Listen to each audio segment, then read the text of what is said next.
Muchas gracias a todos ustedes por su asistencia aquí esta tarde, por su interés. Estamos todos aquí para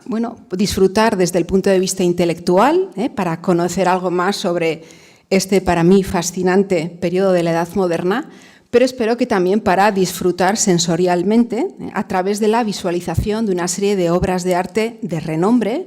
y también, siempre que podamos, de nuestro patrimonio artístico navarro, en las que pondremos la nota de atención en este aspecto del engaño, del fingimiento o del trampantojo. Bien, ¿y qué entendemos por trampantojo? Vamos a ese origen histórico del término y su definición. Si atendemos a la Real Academia de la Lengua Española, nos dice que es la trampa o ilusión con que se engaña a alguien haciéndole ver lo que no es. Una palabra que procede de la expresión francesa trompe-l'œil y que ya fue recogido en el Diccionario de Bellas Artes de Milín de 1806, donde dice: así llamamos a la ilusión que produce un objeto pintado hasta el punto de seducir y engañar a la gente y que los italianos llaman ingagni. Por lo tanto, el objetivo principal que va a tener el trampantojo en el ámbito artístico, que es el que yo les voy a hablar hoy, es engañar por medio de una ilusión óptica al espectador.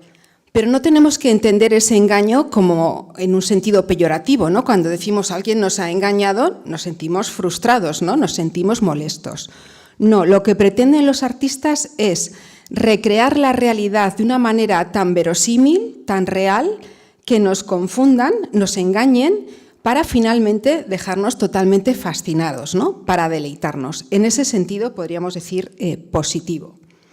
Bien, leo unos versos que creo que vienen muy bien del pintor francés Roger de Pils en su curso de pintura para principiantes, donde dice: la pintura debe llamar al espectador y el sorprendido espectador debe acudir a ella como para trabar conversación. La verdadera pintura es aquella que nos llama y, por así decirlo, nos sorprende. Y ello ocurre únicamente por la fuerza del efecto que produce y que nos obliga a acercarnos a ella como si tuviera algo que decirnos. Bueno, vamos a ver qué nos sugieren todas las obras de arte que vamos a ver esta tarde, poniendo esa nota de atención en ese trampantojo. Bien, los primeros ejemplos del trampantojo los encontramos ya en la antigüedad clásica grecorromana y se debe al historiador romano Plinio el Viejo del siglo I la fábula fundacional de este hecho que recoge en su famosa Historia Natural. Él nos habla de una competición que va a ocurrir entre dos pintores del siglo V a.C., llamados Ceusis y Parrasio, los cuales se van a poner como objetivo ver cuál realiza un cuadro que imite mejor la naturaleza, la realidad, eso que los griegos llamaban mímesis, ¿no? Ese es para ellos el objetivo fundamental del arte. Pues bien, sabemos que Ceusis pintó en un cuadro unos racimos de uva, nos dicen, tan reales que incluso las aves intentaron picotear el cuadro. Cuando terminó, se dirigió a Parrasio y le dijo: ¿y tú qué has pintado? Quita esa cortina que está tapando el cuadro que acabas de realizar. Y cuando se acercó Ceusis, quedó sorprendido al ver que el cuadro era la propia cortina, con lo cual el trampantojo, el engaño óptico que había llevado a cabo Parrasio era mayor, con lo cual le tuvo que dar la victoria. Bien, aparte de esta fábula, a lo largo de la historia del arte, los artistas siempre van a tener un objetivo muy claro a la hora de fingir esa realidad, y es intentar representar en una superficie que llamamos bidimensional, no les voy a complicar mucho, un cuadro, una tabla, una pared tiene solo dos dimensiones, alto y ancho, pues bien, fingir en esa superficie lo que llamamos la tridimensionalidad, la profundidad, la perspectiva. ¿Cómo van a conseguir ese efecto óptico? Bueno, pues a veces a través del ilusionismo arquitectónico, en concreto con lo que llamamos una arquitectura picta o una arquitectura pintada. Esto ya lo hacían muy bien los romanos, decorando sus fantásticas villas, como vemos en este ejemplo de pinturas murales de la casa de la villa de Fabio Sinistor en Bosco Reale, en Nápoles, en el siglo I a.C., donde tenemos una pared en la que han dibujado, han pintado una arquitectura ilusoria, a veces imitando materiales. Vamos a ver, voy a comprobar. Sí, les voy a ir señalando a veces con el ratón, en aquellos aspectos que me interesan más. Miren, aquí en la parte inferior, como ven, están intentando recrear, por ejemplo, el despiece de un sillar, o en la parte superior, fingiendo una arquitectura real, que sabemos que es pintada, de columnas que da a un paisaje arquitectónico, reproduciendo esos elementos paisajísticos, y por lo tanto una pintura que complementa, embellece ese espacio, podríamos decir, real. Una perspectiva que vuelve a ser el punto de interés para los artistas del Renacimiento. Nos vamos ya a nuestro periodo de la Edad Moderna, del siglo XV-XVI, donde se convierte en la gran obsesión. Y por ello muchos artistas, Brunelleschi, Alberti, Piero della Francesca, Serlio, van a dedicar estudios a este arte, ¿no?, de la profundidad espacial. Incluso les he recogido algunos tratados de teoría artística dedicados exclusivamente a la perspectiva. Tienen ahí Daniele Bárbaro, Vignola, Lorenzo Sirigati, o Manuel Marolois. Por lo tanto, el culmen, podríamos decir, de la revolución artística del Renacimiento es conseguir ver como hacen nuestros ojos los objetos más cercanos, más grandes, y según nos vamos alejando, ver los que están en mayor distancia más pequeño por esa confluencia de líneas de fuga. Bien, un primer ejemplo me parece a mí maravilloso de esa arquitectura fingida que muestra la profundidad de una manera sorprendente es este fresco que va a realizar Masaccio, titulado La Trinidad, entre 1426 y 1428, en la Catedral de Santa María Novella de Florencia. Estamos, insisto, viendo una superficie bidimensional, una pared donde él pinta una arquitectura que no es real, pero que intenta confundirnos. Fíjense que aquí abajo, en primer término, tenemos un altar con unos restos mortales. Justo detrás, como nos va indicando este dibujito, los donantes de la pintura arrodillados delante de una especie de hornacina, ya con una estructura clásica, arco de medio punto, columnas, pilastras estriadas, y dentro de esa oquedad, a los pies, tenemos a la Virgen María y San Juan componiendo el Calvario. Aquí, detrás, Cristo en la cruz, sustentado a sus espaldas por Dios Padre, e incluso, como es una pintura, como dicen los italianos, tomada con un punto de vista bajo, de sotto in su, estamos viendo el abovedamiento casetonado de la hornacina, ¿no? Un auténtico logro de lo que es esa profundidad espacial en una superficie bidimensional. Pues bien, estas pinturas tan sorprendentes van a crear auténticas escenografías y ficciones espaciales. ¿Y dónde se van a realizar? Pues principalmente en el siglo XV en los centros de poder, en las cortes italianas de los distintos príncipes que tienen esos palacios que van a embellecer con este nuevo arte pictórico. Nos vamos, por ejemplo, al Ducado de Mantua, donde Ludovico Gonzaga va a encargar a un pintor del Foco de Padua, a Andrea Mantegna, pintar la famosa Cámara Picta o Cámara de los Esposos, que va a terminar para 1474. Una habitación, imagínense ustedes, podríamos decir como el salón de nuestra casa, ¿no? Cuando tenemos invitados, pues queremos agasajar a esas personas, ¿no?, y mostrarles, bueno, pues todo lo mejor que hay en la casa. Miren, toda la estancia aparece pintada desde la parte inferior, donde tenemos esa recreación de mármoles de distintos colores, a las paredes, donde nuevamente articulamos el espacio por medio de esas pilastras pintadas, que no son reales, en las cuales aparecen escenas importantes para esa familia. Por ejemplo, aquí en un lateral tenemos a Ludovico con su esposa, sus hijos, o en este otro lado, pues un episodio importante que acababa de ocurrir, tal como que su hijo Francesco había sido nombrado cardenal y, por lo tanto, quizás algún día podía alcanzar el papado de Roma. Pero si seguimos levantando la vista hacia el techo, todo él, en una bóveda casi plana, recrea esas figuras, esos estucos de yeso con medallones en cuyo interior aparecen, por ejemplo, los emperadores romanos, ya que deben de ser ejemplo de gobierno para estos príncipes, y al final del todo, aquí en el centro, lo que hace el pintor es abrir un óculo fingido, un óculo celeste, que nos da la idea de que ese techo se abre y desde ahí penetra la luz en el interior de la estancia, una estancia donde vemos finge esa profundidad muy vertical colocando ese brocal del pozo con unos angelitos en un escorzo muy forjado, por lo tanto consiguiendo fingir realmente esa ilusión espacial de una manera muy, muy fidedigna. Giovanni Santi les ponía ahí el Elogia Mantegna, dice, porque asombra a quienes ven y admiran sus escorzos, que el ojo engañan y son regocijo del arte. ¿Qué otros espacios había en estos palacios italianos sorprendentes donde sus dueños ponían el mayor mimo en la decoración? Pues miren, por ejemplo, en lo que llamamos los estudiolos, que eran como una especie de habitación, de despacho,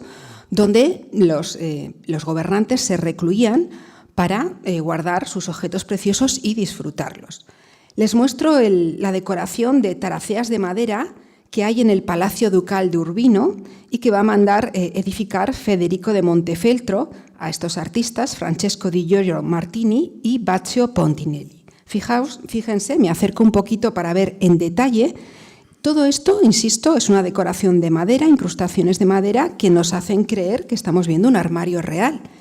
Y fíjense cómo incluso nos abren las puertas de esos armarios. Y si nos acercamos, ¿qué vemos dentro? Pues miren, por ejemplo, las armaduras del señor. En esa época, ¿no? Una de las funciones que tienen esos príncipes es la defensa del territorio, pero no solo eso. A un príncipe ya del Renacimiento se le exige ser culto, saber de historia, de filosofía, de literatura, y por eso en esos armarios estamos viendo también libros,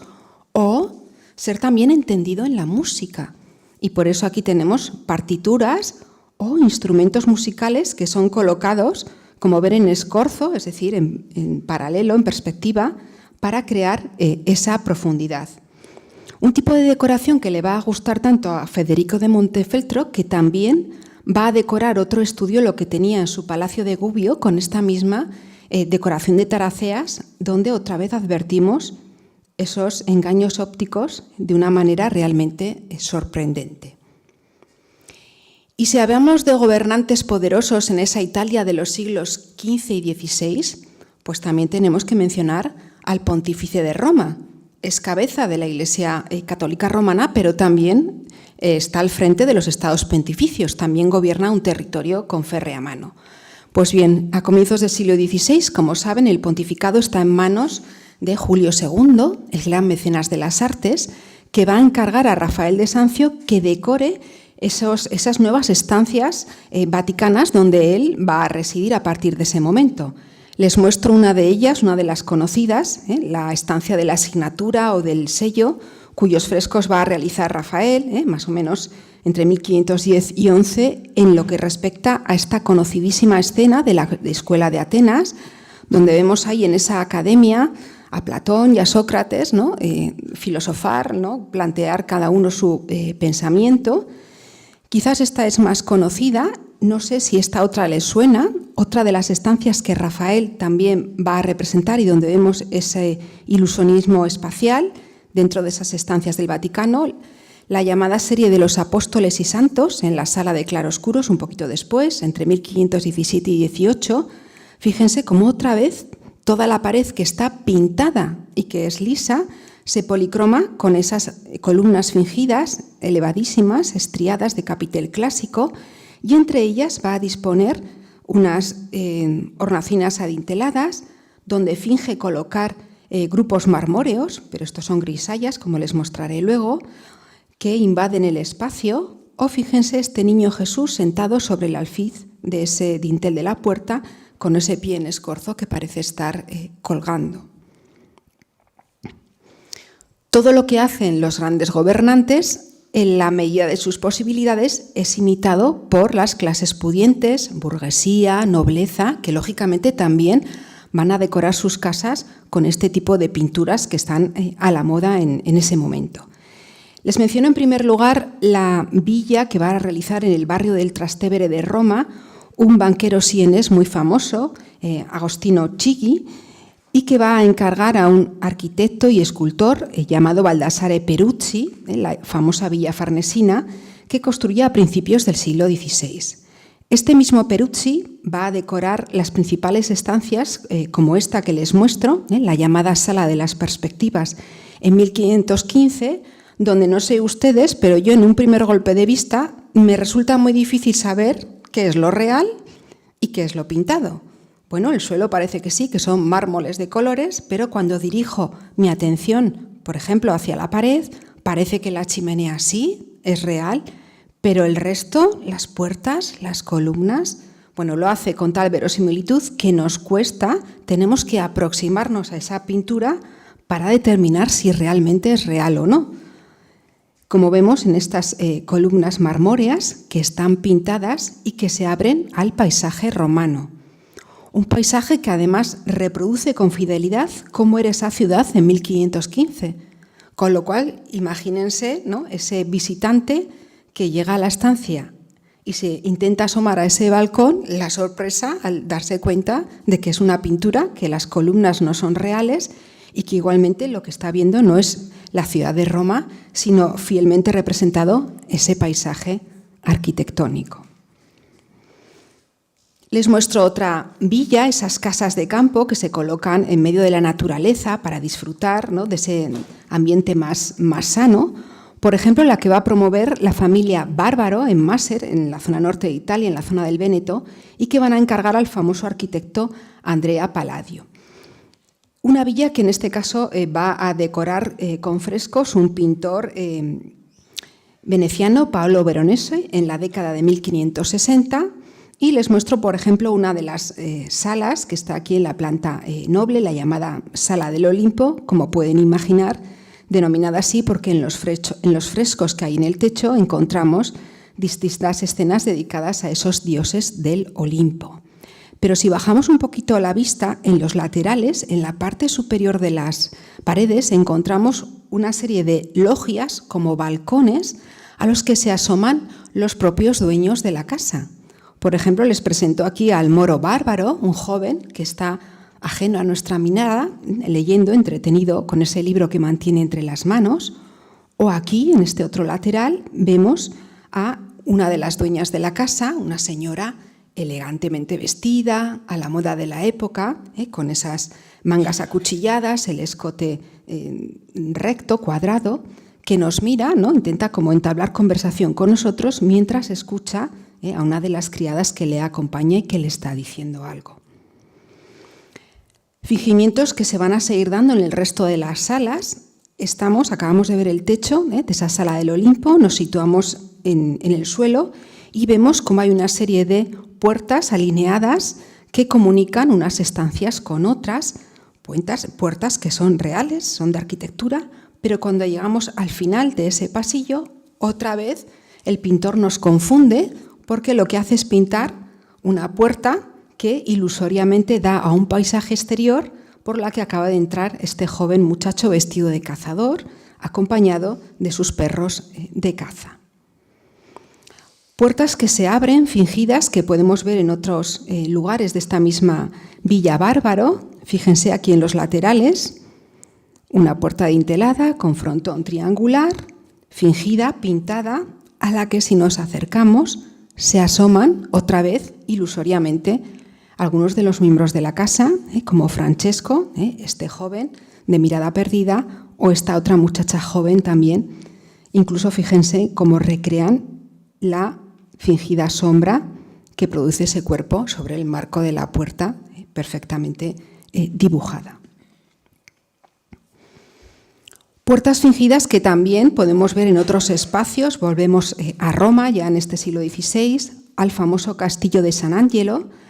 a la Sala Paulina que van a decorar los pintores Perín del Barga y Peregrino Tibaldi en esos años de 1546, 1547, con un programa que ensalza las virtudes del pontífice Paulo III, de ahí el nombre de la sala.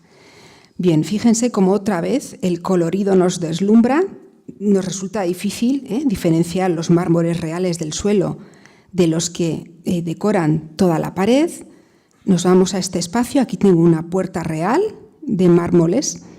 de jaspes, como ven, de tono marronáceo, pero no esta, que es fingida, donde ilusoriamente ha colgado un cortinaje con el emblema del Papa, un textil que se acaba de mover y por donde parece que acaban de pasar, como ven, estos dos jóvenes que con dificultad están subiendo esa escalera. No solo encontramos estas maravillosas pinturas en edificios de uso civil, residencial, también, por supuesto, en aquellos que acogían el gobierno de la localidad. Nos vamos en este caso al antiguo Palacio de los Priores de Viterbo, en Italia, muy reformado a lo largo de los siglos XV y XVI, sede del gobierno de la localidad, y en esta llamada Sala Regia o de Hércules va a estar trabajando Baldassare Croce a finales del XVI con estas fantásticas pinturas que otra vez nos confunden y no sabemos hasta qué punto es real o no. Fíjense, en la parte inferior tengo un basamento marmóreo de piedra, mármoles de distintos colores, sobre él unas columnas clásicas de orden jónico donde aparecen medallones de esos personajes ilustres y en este caso el resto de la pared está cubierto con unos tapices, con unos textiles como era habitual en la época. No les voy a hablar más porque luego la doctora Pilar Benito nos hablará maravillosamente de este tema, pero otra de las maneras que tenían en esta época de decorar, de embellecer, de embestir la casa, no solo era con pintura, sino con tapices. Y por lo tanto aquí estamos viendo un doble trampantojo. Tengo por un lado la arquitectura fingida y entre esas columnas esos maravillosos tapices, algunos de temática histórica, otros de temática mitológica o, como en este caso, mostrándonos, ¿no?, la cartografía, que es otra de las ciencias que se da mucho interés o que hay gran interés en estos siglos de la Edad Moderna. Fíjense otra vez, incluso al lado, otra puerta fingida por donde aparece un funcionario que parece invadir el espacio en el que estamos nosotros. Y siguiendo este recorrido, podríamos decir, de pintura que finge una arquitectura en esos grandes palacios italianos del siglo XVI, terminó con este fantástico fresco que va a realizar Annibale Carracci en el Palacio Farnesio de Roma entre 1597 y 1608, decorando el techo de la conocida Galería Farnese, es decir, del espacio que el cardenal de esta familia, Odoardo Farnesio, va a redecorar para albergar su colección de estatuas antiguas. Si levantamos la mirada, vemos un fantástico fresco en el cual, en esos recuadramientos fingidos, en esos cuadros de estuco que no son reales, va a colocar distintos episodios de los amores de los dioses del Olimpo, inspirándose en las Metamorfosis de Ovidio. Una pintura que en cierto modo es un guiño, se está inspirando en esa cuadratura que ya había hecho Miguel Ángel en la fantástica bóveda de la Capilla Sistina del Vaticano entre 1508 y 12. Aquí tenemos un programa iconográfico muy complejo, pero que ordena, fíjense, a partir de arcos de medio punto que apean en pilastras y entre los que dispone esa decoración de triángulo que llamemos lunetos, ¿no? Por lo tanto, como vemos, unas obras muy reales y que nos hacen creer que esa estructura arquitectónica está realmente allí presente. Igual me dicen algunos de ustedes, bueno, sí, como estas pinturas tienen este colorido tan vivo, pues uno puede echar a volar la imaginación de una manera fácil. Pero ¿qué pasa con las pinturas que son monócromas, con las pinturas que llamamos grisallas? Bueno, pues los artistas van a tener esa misma habilidad para recrear ese ilusionismo espacial. Les pongo a modo de ejemplo estas grisallas que va a realizar Heinrich Teufel en el patio interior del castillo de Ambras, en Innsbruck, en Austria, entre 1567 y 68, para el archiduque Fernando II de Austria, el cual se enamoró de una burguesa. No le van a permitir casarse y por lo tanto lo va a hacer en secreto, y para vivir con su mujer durante mucho tiempo lo va a mandar decorar este palacio que estamos viendo con un programa iconográfico muy interesante. Fíjense como aquí en la parte inferior, a pesar de que solo utilizo blanco, negro o gris, recreo muy bien esos sillares trabajados a punta de diamante o esas hornacinas aveneradas donde coloca una serie de alegorías femeninas.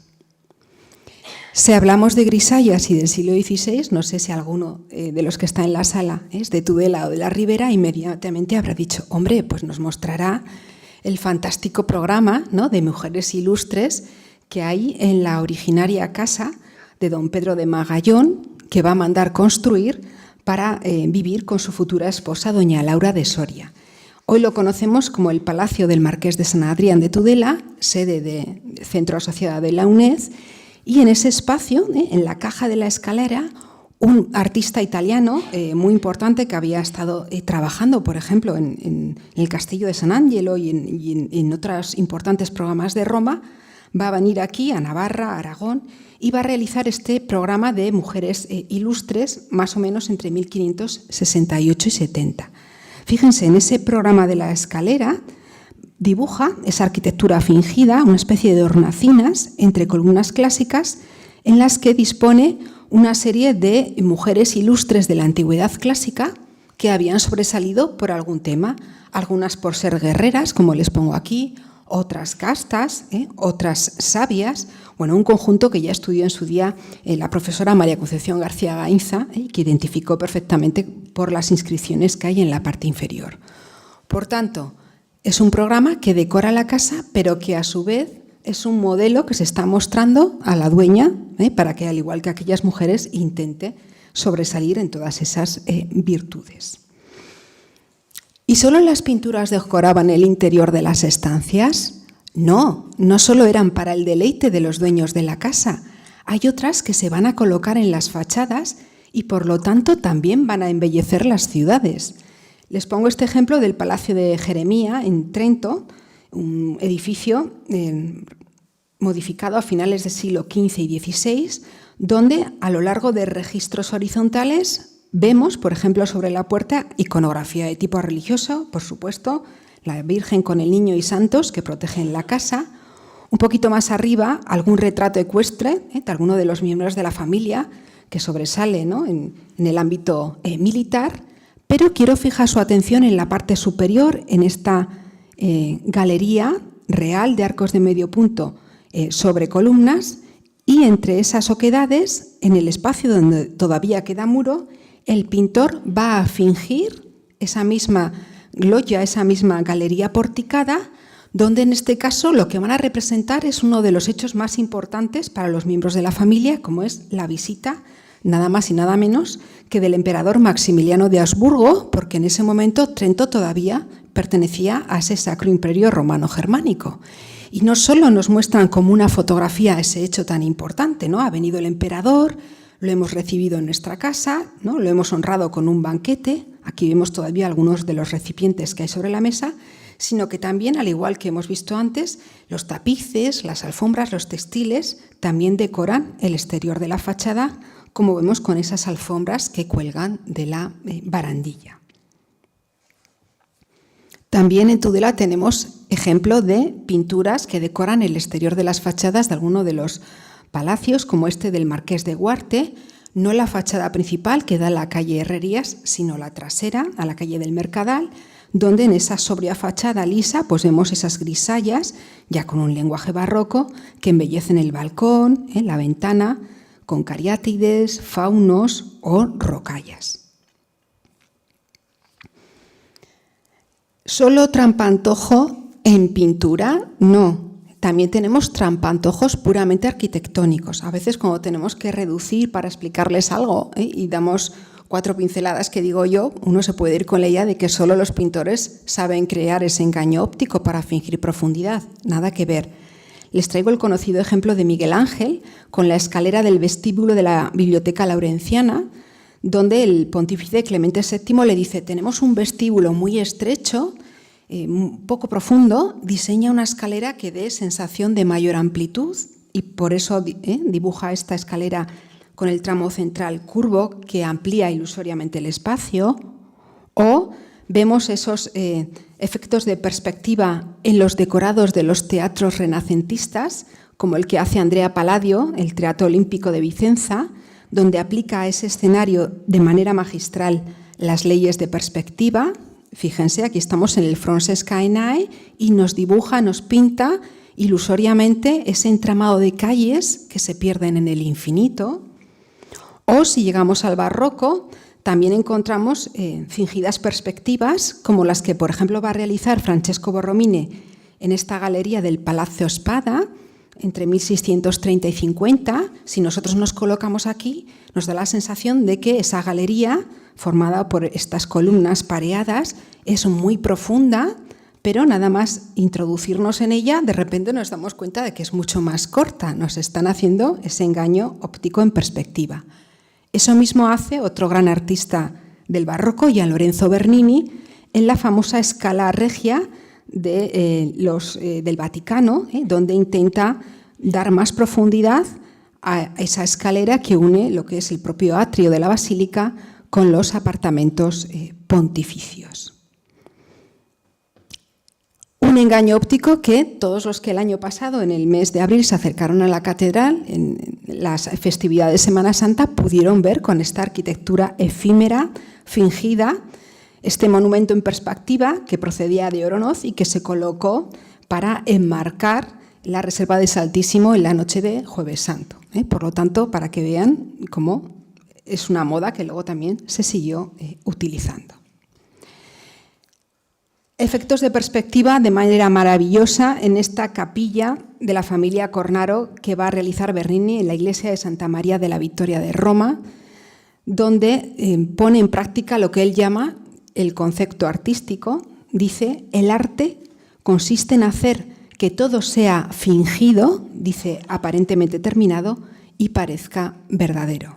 Pues bien, si nosotros nos colocamos delante de esa maravillosa escenografía del éxtasis de Santa Teresa,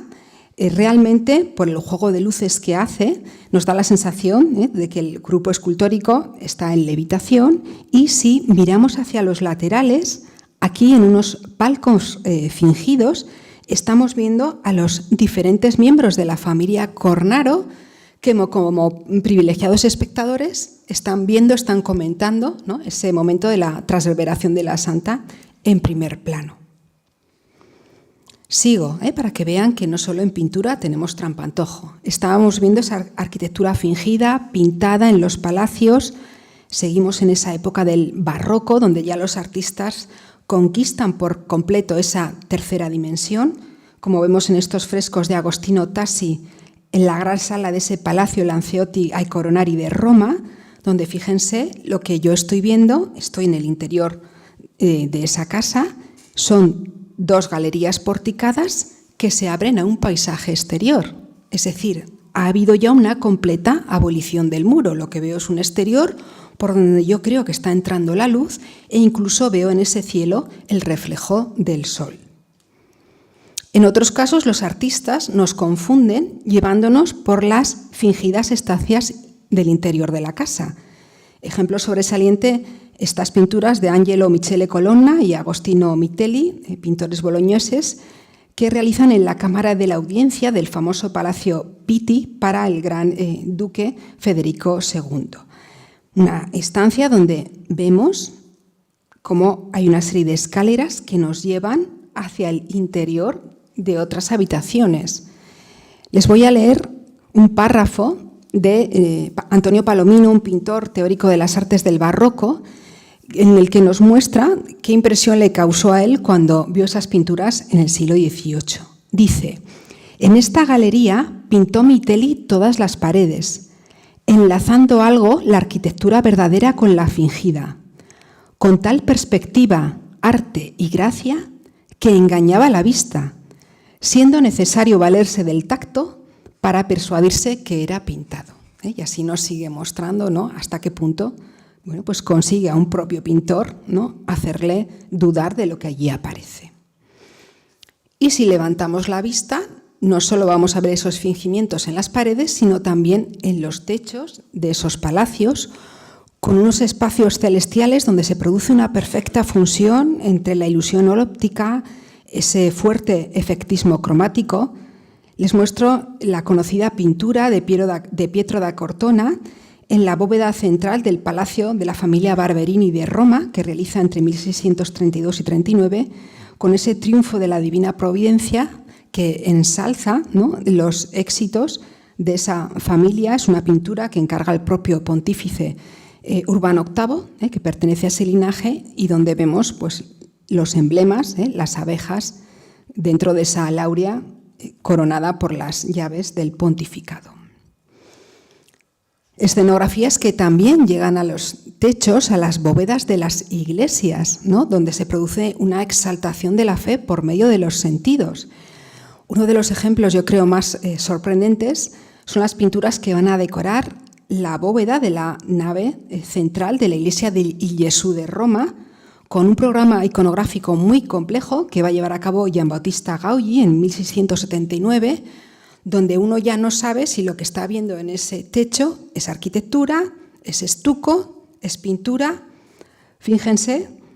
de aquí arranca una arquitectura fingida, todo el techo es pintado, que recrea arcos casetonados. Entre las ventanas que son reales coloca figuras que simulan esos yesos, y en la parte central se abre esa especie de cielo interris, ¿no?, un cielo que se abre en medio de la bóveda de la iglesia, donde estamos viendo todos esos ángeles santos adorando el emblema de la compañía. Les voy a hacer un zoom aquí para que vean cuando nos aproximamos, cuando estamos un rato deleitándonos con la imagen, creemos realmente que esas figuras que están pintadas y levitando en ese espacio están invadiendo la tierra, el espacio en el que nosotros nos encontramos en ese interior. Algo que también hizo de manera magistral Andrea Pozzo, hermano jesuita con grandes conocimientos de matemáticas, geometría, como va a plasmar en un tratado de arquitectura, una de cuyas láminas les muestro, en las que nos muestra bueno, pues una arquitectura en perspectiva, fingida, hacia arriba, dando profundidad al espacio, en cuyo centro va a dibujar, como vemos de manera maravillosa en esta obra, la bóveda de esa iglesia de San Ignacio de Roma, con esa gloria de San Ignacio, ya entre 1691 y 1694. Fíjense, insisto, desde aquí hacia arriba es todo pintado y él nos hace creer que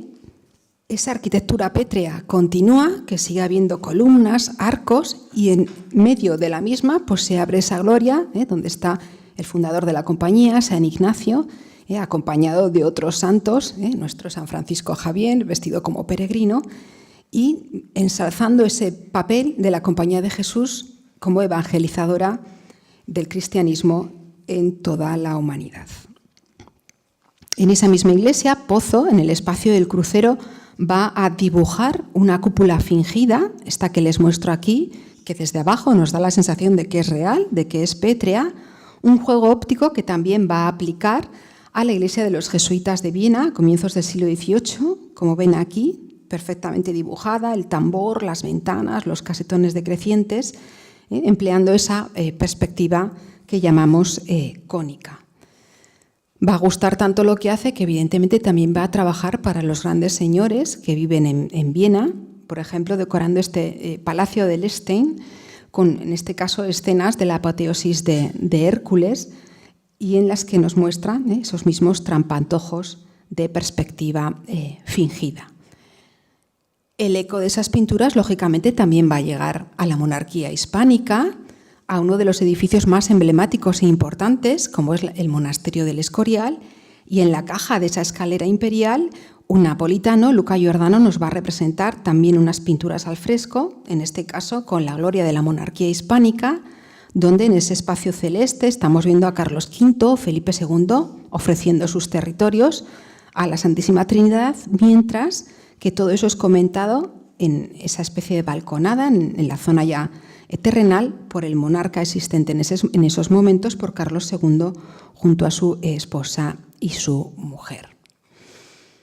¿Solo ilusionismos en la arquitectura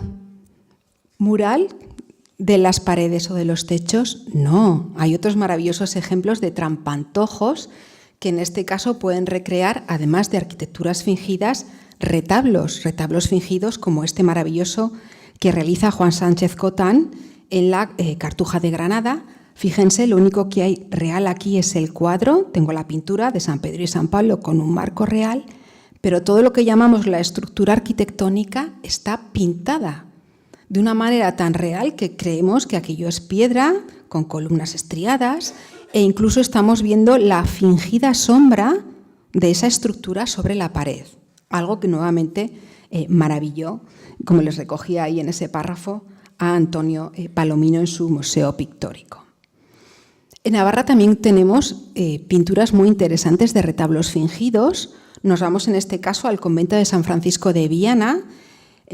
hasta 5 retablos fingidos que va a llevar a cabo un artista aragonés, Francisco del Plano, con una amplia trayectoria también aquí en Navarra y en La Rioja, pinturas que ya estudió en su día la doctora Mercedes Jover Hernando muy acertadamente y que podemos fechar en esa década de 1715-20.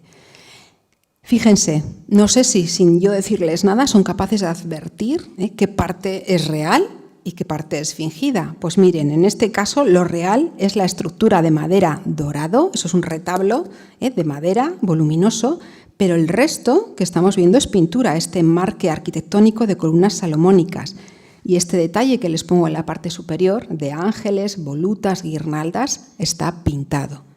Les pongo otro detallito, como les digo, tiene hasta 5 retablos fingidos, todos ellos bajo advocaciones marianas.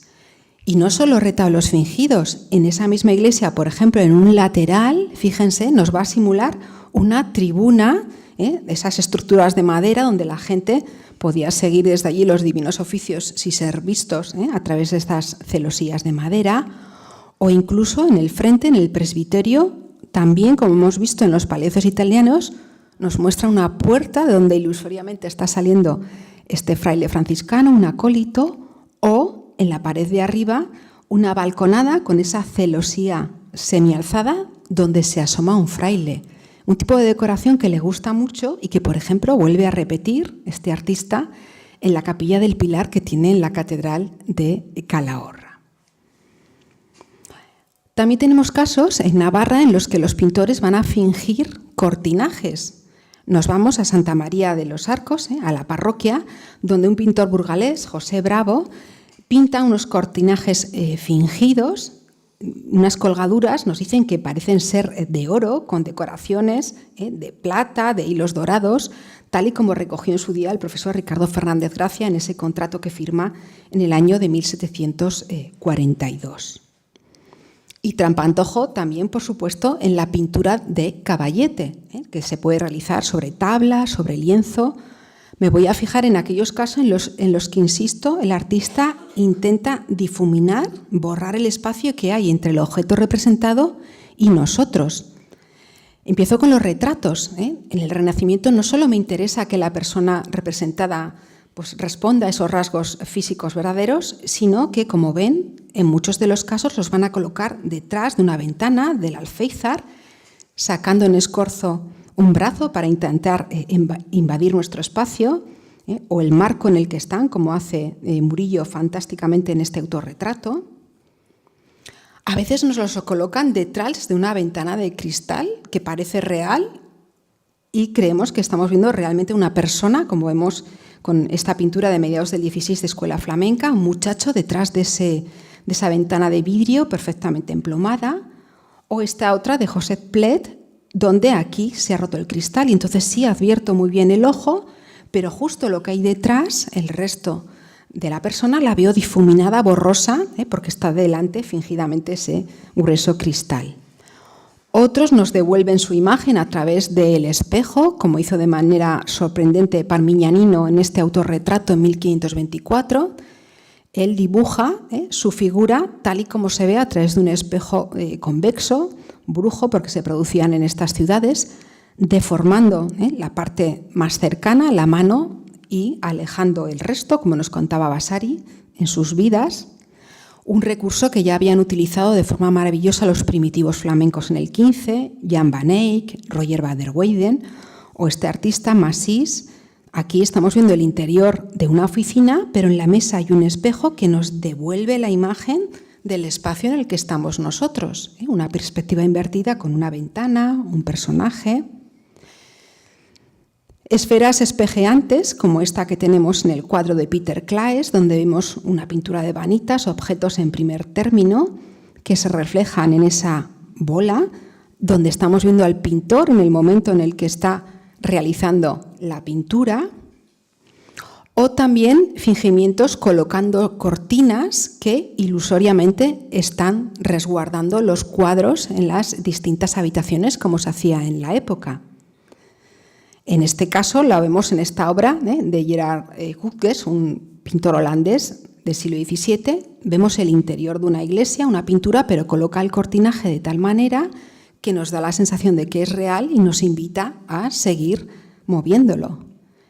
Ni les cuento en este trampantojo francés fantástico, donde lo que tengo es ese terciopelo rojo con 2 grabados de los monarcas franceses y apenas advierto detrás esa pintura de colores que no me deja ver ese fingido cortinaje. O estos otros bodegones de flores que son una llamada al resto de los sentidos, ¿no? La vista, el tacto, ¿no? A la hora de mover esa cortina de seda, o incluso el olfato, en esas especies florales perfectamente representadas. Y con ellas entro también en los bodegones de alimentos, como los que hizo Juan Sánchez Cotán, famosísimos, que los suele colocar en un alféizar de una ventana que se funde perfectamente con el muro, y entonces ya no sabemos si es parte del cuadro o no. Unos bodegones muy austeros, pero con un hiperrealismo que nos hace advertir todos los detalles, las pepitas, la rugosidad de la piel. O bodegones que van a ser muy famosos entre los artistas holandeses del XVII, como este artista Gijsberth, donde en este caso nos muestra en la oquedad de un muro una vajilla de plata muy rica que tuvo la ocasión de ver en una estancia en la corte de Copenhague, de plata sobredorada, ricamente trabajada. Otras alacenas con puertas a medio abrir que nos invitan o a abrir o a cerrarla para ver qué hay dentro, mucho más sencilla esta de un pintor sevillano, Bernardo Lorente Germán, con esos platos de peltre, con esos jarrones de vidrio o de plata. Otras alacenas más lujosas, con el interior revestido de terciopelo, nuevamente esa puerta entreabierta que nos invita a mirar, con camafeos, joyas, incluso porcelana oriental. Y si hablamos de estanterías, pues cómo no, bodegones de libros, como esta de Giuseppe Maria Crespi, esta estantería con libros de música, donde en la parte superior tenemos todos los volúmenes bien ordenados, más o menos del mismo grosor, pero según bajamos hay un desorden, a la gente que es muy pulcra con el orden, desde luego este tipo de pinturas no les produce ningún deleite, sino un desasosiego, nos invitan a ir a ordenarlos, colocarlos todos perfectamente, por tamaños, en esos huecos, o estanterías que también nos muestran esos maravillosos gabinetes de curiosidades en los que los coleccionistas mostraban los objetos más preciosos, conchas, vidrios, camafeos con escenas mitológicas, relojes. E incluso a veces los artistas nos intentan confundir colocando los objetos en muros fingidos. Esto es una pintura de óleo sobre lienzo, pero cuando nosotros lo advertimos nos hace pensar que es una pared real en la que el artista ha colocado un armero, una estructura de madera para colocar todos esos aperos de caza. Y además nos intenta engañar pues colocando, por ejemplo, aquí una tachuela, un insecto, algo que también realiza este pintor valenciano de una manera más sencilla, Vicente Vitoria, con este trampantojo con armas,